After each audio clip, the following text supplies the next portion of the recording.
حضرات، خطبہ مسنونہ کے بعد سورۃ القصص کی 2 آیت کریمہ آپ کے سامنے میں نے پڑھی. ان آیتوں میں اللہ رب العالمین کا ارشاد ہوا ان فرعون علا فی الارض، یقیناً فرعون نے زمین میں بڑی سرکشی مچا رکھی تھی. وجعل اہلها شیعا، اور اس کے باشندوں کو مختلف گروہوں میں اور ٹکڑیوں میں اس نے تقسیم کر رکھا تھا، بانٹ رکھا تھا. یستضعف طائفة منہم، ان میں سے ایک گروہ کو اس نے کمزور بنا رکھا تھا. یذبح ابناءہم، ان کے بچوں کو، لڑکوں کو ذبح کر دیا کرتا تھا. ویستحیی نساءہم، اور ان کی عورتوں کو، بچیوں کو چھوڑ دیا کرتا تھا، قیدی بنا لیا کرتا تھا. انہ کان من المفسدین، یقیناً وہ بڑا فسادی تھا، بڑا سرکش انسان تھا. حضرات، آج کی تاریخ محرم الحرام کی 10 تاریخ، اور یہ تاریخ اپنے اندر تاریخی اعتبار سے بھی اور شرعی اعتبار سے بھی بہت ساری مناسبتیں رکھتی ہیں. لیکن تاریخی اعتبار سے میں آج کے اس خطبے میں آپ کے سامنے 2 واقعات بیان کروں گا، اور ان واقعات سے کیا اسباق اور دروس حاصل ہوتے ہیں وہ آپ کے سامنے رکھوں گا. حضرات، تاریخ ایک ہے، واقعات 2 ہیں. ایک واقعہ ایسا ہے کہ اسے سننے سے، اسے پڑھنے سے بندے مومن کے دل میں مسرت و شادمانی کی لہریں دوڑ پڑتی ہیں. اور ایک واقعہ ایسا ہے کہ جسے سننے سے، پڑھنے سے انسان، بندے مومن، غم و الم کی تاریک وادیوں میں کھو جاتا ہے. حضرات، پہلا واقعہ جو مسرت و شادمانی کا واقعہ ہے وہ ہے حضرت موسیٰ علیہ السلام اور قوم بنو اسرائیل کا فرعون سے نجات، یہ واقعہ. اور دوسرا واقعہ جو انسان کو غم و الم کی وادی میں دھکیل دیتا ہے وہ ہے حضرت حسین رضی اللہ عنہ کی شہادت کا واقعہ. سب سے پہلے ہم موسیٰ اور فرعون کے واقعے کو دیکھتے ہیں جو آج کی تاریخ میں واقع ہوا تھا. آج کا دن وہ دن ہے جس میں اللہ رب العالمین نے تاریخ انسانی کے سب سے بڑے ظالم، تاریخ انسانی کے سب سے بڑے جابر، تاریخ انسانی کے سب سے بڑے متکبر اور تاریخ انسانی کے سب سے سرکش انسان یعنی فرعون کو پانی میں ڈبو کر کے ہلاک کیا تھا.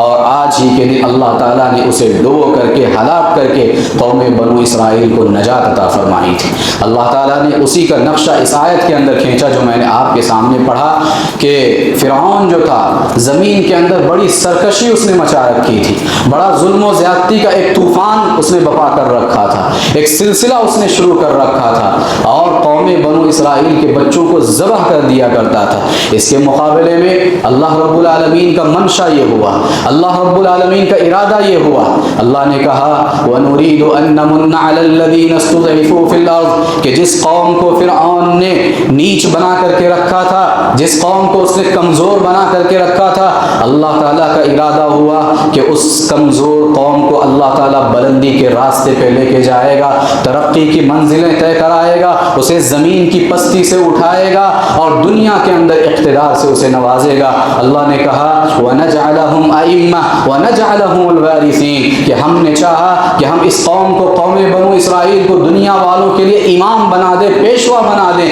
اور زمین کا وارث بنا دیں. کیسے زمین کا وارث بنے قوم بنو اسرائیل؟ یہ واقعہ ہے، واقعے سے بہت سارے اسباق حاصل ہوتے ہیں. دیکھیے ہمارے جو حالات ہیں آج ہندوستانی مسلمانوں کے حالات، ہو بہو اگر غور کریں تو ہمارے یہ حالات ٹھیک وہی حالات ہیں جو مصر کے اندر قوم بنو اسرائیل کے حالات تھے فرعونیوں کے سامنے. مسلم اقلیت ہم بھی ہیں، وہ بھی مسلم اقلیت تھی. یہاں غیر مسلم اکثریت ہے، وہاں بھی قبطی اور فرعونی جو تھے وہ غیر مسلم اکثریت کے طور پہ وہاں پہ رہ رہے تھے، اور اکثریت میں رہتے ہوئے انہوں نے ظلم و ستم کا وہ سلسلہ قوم بنو اسرائیل پہ شروع کر رکھا تھا جو ابھی آپ کے سامنے ہم بیان کریں گے. تو یہ جو واقعہ ہے قوم بنو اسرائیل کی نجات کا واقعہ، فرعون کی ہلاکت کا واقعہ، یہ واقعہ اپنے اندر بڑے اسباق اور بڑے دروس رکھتا ہے، خاص طور پہ ہمارے لیے، ہم ہندی مسلمانوں کے لیے. حضرات آئیے واقعہ دیکھتے ہیں اور اس واقعے سے کیا سبق حاصل ہوتا ہے. واقعہ تو آپ جانتے ہیں اور مختصر طور پہ بیان کیا گیا، لیکن اس واقعے سے کیا سبق ملتا ہے؟ سب سے پہلا سبق اور سب سے بنیادی سبق جو اس پورے واقعے سے، موسیٰ اور فرعون کے واقعے سے مجھے اور آپ کو حاصل ہوتا ہے وہ یہ کہ ظلم کی عمر زیادہ لمبی نہیں ہوا کرتی، ظلم کی عمر زیادہ لمبی نہیں ہوا کرتی۔ ظلم چاہے افراد کرے، ظلم چاہے اقوام کرے، ظلم چاہے حکومتیں کرے، ظلم چاہے عوام کرے، ظلم آخر ظلم ہوتا ہے۔ اور ظلم کے سلسلے میں اللہ رب العالمین نے اپنا یہ قانون جاری کر دیا کہ ظلم کی عمر زیادہ لمبی نہیں ہوا کرتی۔ ظالم چاہے وہ کتنا ہی سر ابھار لے، ظالم چاہے وہ کتنے ہی ستم ڈھالے، ظالم چاہے وہ کتنی ہی سرکشی اختیار کر لے، ایک نہ ایک دن اسے اپنی بلندی سے زمین پہ گرنا ہی پڑتا ہے، اور آخرت سے پہلے پہلے اسے اپنے انجام کو پہنچنا ہی پڑتا ہے۔ اللہ تعالیٰ نے یہ سنت اپنے لیے جاری کی کہ آخرت سے پہلے پہلے وہ ظالم کو اس کے انجام تک پہنچا کے رہے گا، اسی دنیا میں اسے ذلیل اور رسوا کر کے چھوڑے گا۔ اور اس سے بڑا ظلم کیا ہو سکتا ہے جو قرآن نے فرعون کے حوالے سے بیان کیا؟ یذبح ابناءہم ویستحیی نساءہم، وہ ان کے بچوں کو قتل کیا کرتا تھا۔ اور تاریخ اگر آپ پڑھیں، اہل علم کہتے ہیں کہ فرعون اور اس کے کارندے بنو اسرائیل کے گھروں کی تلاشی لیتے تھے، ان کے محلوں کی تلاشی لیتے تھے، ان کی گلیوں کی تلاشی لیتے تھے، بچوں کو ڈھونڈ ڈھونڈ کر کے تلاش کر کر کے نکالتے تھے، اور ماؤں کی گودوں سے بچے چھین لیے جاتے تھے، اور ان کی نگاہوں کے سامنے ان کے معصوم سے پھول سے بچوں کو موت کے گھاٹ اتار دیا کرتا تھا۔ اس سے بھی بڑا کوئی ظلم ہو سکتا ہے؟ اس سے بڑا کوئی ظلم نہیں ہو سکتا۔ گویا فرعون تاریخ انسانی کی سب سے بڑی نسل کشی کر رہا تھا، لیکن یہ ظلم کتنے دن چلا، کتنے ہفتے چلا، کتنے مہینے چلا، کتنے سال چلا؟ اللہ اکبر! قرآن بتاتا ہے، تاریخ بتاتی ہے کہ خود قوم بنو اسرائیل نے اپنی نگاہوں سے اپنی زندگی میں دیکھا کہ تاریخ انسانی کا یہ سب سے بڑا ظالم و جابر، تاریخ انسانی کا یہ سب سے بڑا متکبر، اور تاریخ انسانی کا یہ سب سے بڑا سرکش انسان یعنی فرعون خود ان کی نگاہوں کے سامنے بڑی بے رحمی کے ساتھ موت کے گھاٹ اتر رہا تھا، اور اس کے اندر اتنی صلاحیت بھی نہیں تھی کہ پانی کی موجوں اس کی لہروں کا مقابلہ وہ کر سکے۔ اور جب اسے یقین ہو چلا کہ اب میں مرنے والا ہوں، میری موت میری نگاہوں کے سامنے گھوم رہی ہے، اب میں بچنے والا نہیں، تو بے اختیار اس کی زبان سے یہ جملہ نکلا، آمنت انہ لا الہ الا الذی آمنت بہ بنو اسرائیل وانا من المسلمین، کہنے لگا کہ اب میں بھی اس ذات پر ایمان لاتا ہوں جس پر قوم بنو اسرائیل نے ایمان لایا کہ اس کے سوا کوئی معبود برحق نہیں، وانا من المسلمین، اور اب میں بھی مسلمانوں میں سے ہوں۔ کب کہتا ہے؟ جب موت اس کی نگاہوں کے سامنے ہے، جب اسے یقین ہو چلا کہ اب میں مرنے والا ہوں، بچنے والا نہیں، تب اس کی زبان سے جملہ نکلتا ہے۔ اللہ نے کہا الآن وقد عصیت قبل، الآن وقد عصیت قبل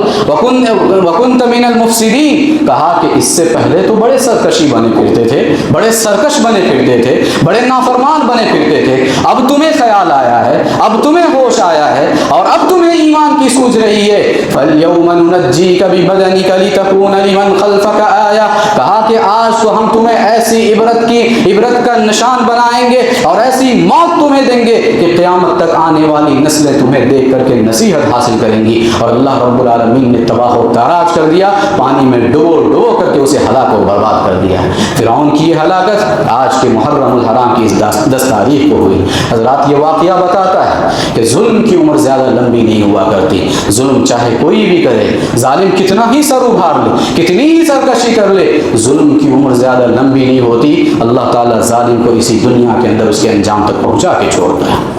اسی طرح سے حضرت موسیٰ اور فرعون کے واقعے سے ایک اور اہم سبق جو مجھے اور آپ کو حاصل ہوتا ہے وہ یہ ہے کہ جہاں کہیں بھی مسلمان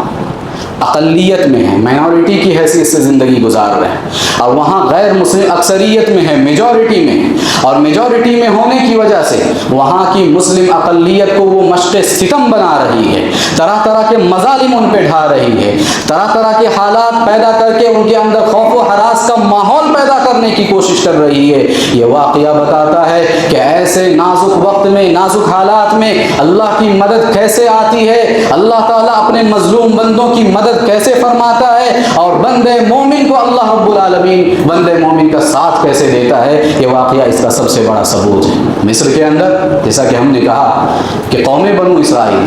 ایک مسلم اقلیت کے طور پہ زندگی گزار رہی تھی، اور ان کے مقابلے میں فرعونی جنہیں قبطی کہا جاتا تھا وہ اکثریت میں تھے، میجورٹی میں تھے، اور میجورٹی میں ہونے کی وجہ سے انہوں نے قوم بنو اسرائیل پر، مسلم اقلیت پر ظلم و ستم کا وہ سلسلہ شروع کر رکھا تھا جو ابھی آپ کے سامنے بیان کیا گیا۔ ایسی مشکل گھڑی میں حضرت موسیٰ علیہ السلام نے اپنی قوم کو کیا نصیحت کی، اپنی قوم کو جو نصیحت انہوں نے کی اور اکثریت کے مظالم سے بچنے اور چھٹکارا پانے کا جو راستہ بتایا، آج ضرورت ہے کہ ہندی مسلمان اس نصیحت کو اپنی گرہ میں باندھ لے اور اس نصیحت پر عمل کر کے اپنے آپ کو اس ظلم و ستم سے چھٹکارا دلائے۔ کیا نصیحت کی تھی؟ حضرت موسیٰ علیہ السلام نے اپنی قوم سے کہا، اے میری قوم کے لوگوں، تم اللہ کی مدد چاہتے ہو، تم اللہ کی مدد چاہتے ہو، ناموافق حالات کو موافق حالات میں تبدیل کرنا چاہتے ہو، حالات کے رخ کو اپنے فیور میں بدلنا چاہتے ہو، فرعون کے ظلم و جور اور اس کی ستم رانیوں سے آزادی چاہتے ہو، میری بات غور سے سنو۔ کہا استعینوا باللہ واصبروا، استعینوا باللہ واصبروا، کہا کہ اے میری قوم کے لوگوں، ایک اللہ سے مدد طلب کرو، ایک اللہ سے مدد طلب کرو، یہاں وہاں ہاتھ پھیلانے کی ضرورت نہیں ہے، در در کی ٹھوکریں کھانے کی ضرورت نہیں ہے، ہر دھر پہ اپنے سر کو جھکانے کی ضرورت نہیں ہے۔ استعینوا باللہ، ایک اللہ کے سامنے اپنے دامن کو پھیلاؤ، اپنے ہاتھ کو پھیلاؤ اور مدد طلب کرو، واصبروا، اور صبر کا دامن تھام لو۔ یاد رکھو ان الارض للہ، زمین اللہ کی ہے، یورثها من یشاء من عبادی، وہ اپنے بندوں میں سے جس کو چاہتا ہے اس زمین کا وارث بنا دیتا ہے، حکومت عطا کر دیتا ہے، طاقت و قوت وقتی طور پہ دے دیتا ہے، والعاقبۃ للمتقین، لیکن یاد رکھنا انجام کار ہمیشہ متقیوں کے حق میں ہوتا ہے۔ کیا مطلب ہے؟ مطلب یہ ہے کہ اگر تمہاری توحید مضبوط رہے گی، اللہ پہ تمہارا ایمان مضبوط رہے گا، صبر کا دامن تمہارے ہاتھ میں رہے گا اور تقوی کی زندگی تم گزارنے لگو گے،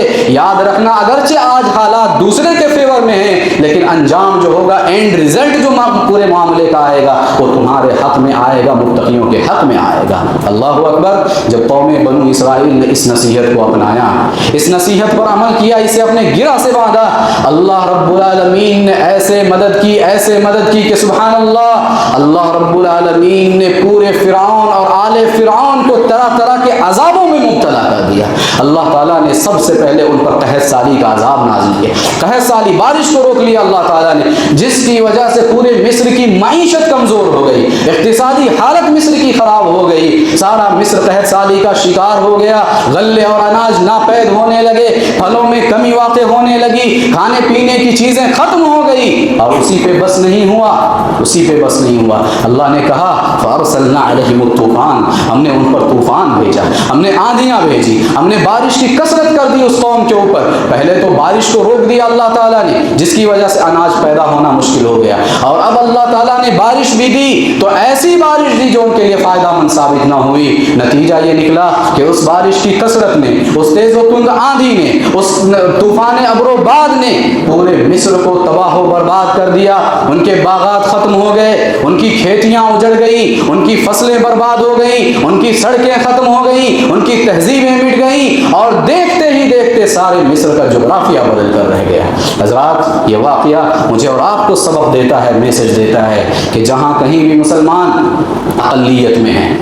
کم تعداد میں ہیں، مائنورٹی کی حیثیت سے زندگی گزار رہے ہیں، اور وہاں غیر مسلم اکثریت میں ہونے کی وجہ سے وہاں کی مسلم اقلیت پر ظلم و ستم کے پہاڑ توڑ رہی ہے، تو ایسے نازک وقت میں بھی گھبرانے کی ضرورت نہیں ہے، واویلا اور ہنگامہ کرنے کی ضرورت نہیں ہے، اور جذبات میں آ کر جوش بلا ہوش کا شکار ہو کر کوئی غلط حرکت کرنے اور غلط قدم اٹھانے کی ضرورت نہیں، بلکہ ایسی نازک گھڑی میں اللہ رب العالمین سے لو لگانے کی ضرورت ہے، اپنے مولا سے قریب ہونے کی ضرورت ہے، اپنے روٹے ہوئے رب کو منانے کی ضرورت ہے، اور صبر کا دامن اپنے ہاتھ میں تھام کر کے اللہ کی تائید، اس کی حمایت اور اس کا سپورٹ حاصل کرنے کی ضرورت ہے۔ حضرات، یہ ایک اہم سبق ہے جس واقعے سے مجھے اور آپ کو حاصل ہوتا ہے۔ ایک اور پیغام، ایک اور میسج